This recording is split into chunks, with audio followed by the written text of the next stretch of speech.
హైడ్రా రాకముందు ఒక లెక్క వచ్చినాక ఇంకో లెక్క అన్నట్టుంది హైదరాబాద్లా. పెద్ద పెద్ద చెరువులు ఊడ్చినా, నాలాలు కబ్జాలు పెట్టి బిల్డింగ్లు కట్టినా అడిగినోళ్ళే లేరు. చెక్కింగ్లు చేయకుండానే ఆఫీసర్లు సంతకాలు పెట్టుడు, బాజప్తా అపార్ట్మెంట్లు కట్టుడు, ఆనలొచ్చి అందులో ప్లాట్లు కొనుక్కున్నోళ్ళు నిండా మునుగుడు. కాంగ్రెస్ సర్కార్ వచ్చినాక హైడ్రా పెట్టిన నెల రోజులలోనే పనితనం చాలైంది. రూల్ తప్పిన బిల్డింగ్లు పడగొడుతున్నారు. అయితే ఇక కూల్చూరు రాజకీయం జోరయ్యింది. ఇటు కేటీఆర్ సారు, అటు మంత్రి Ponguleti sir.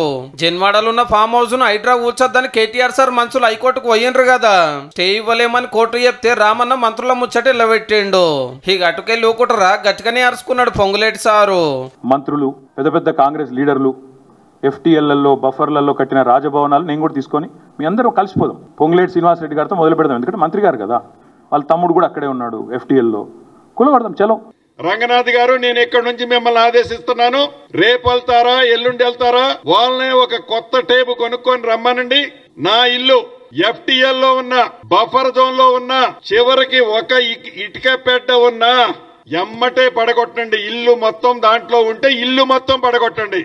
This is my challenge, Ponguleti challenge. మీ చావు తెలివితేటలు, మీ చవక బారు మాటలేందో కొలిసిన తర్వాత మీ తల ఎక్కడ పెట్టుకోవాలో మీరే నిర్ణయించుకోండి. ఇక రామన్న చెప్పిన ముచ్చట్ల గమ్మత్ ఏందంటే, నాకంటూ ఏ ఫామ్ హౌస్ లేదు. నా మిత్రుడు ఒక ఆయనకి ఫామ్ హౌస్ ఉంటే నేను లీజ్ మీద తీసుకున్న మాట వాస్తవం. ఒక 7 ఏళ్ల నుంచి లీజ్ మీద ఉన్నమాట వాస్తవం. మీరు నివసించే ఇల్లు ఇది నాది అనే చెప్పుకునే ధైర్యం లేక మీరు మాట్లాడుతున్నారు.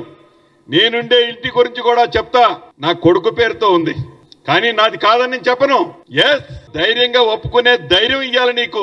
ఈ ముచ్చట ఇట్లుంటే సూర్యాపేట జిల్లా తిరుమలగిరిలో రైతుల మీద దాడులు చేసిరని హైదరాబాద్ లో డీజీపీని కలిసి ఫిర్యాదు అయ్యిండు కేటీఆర్ సారు.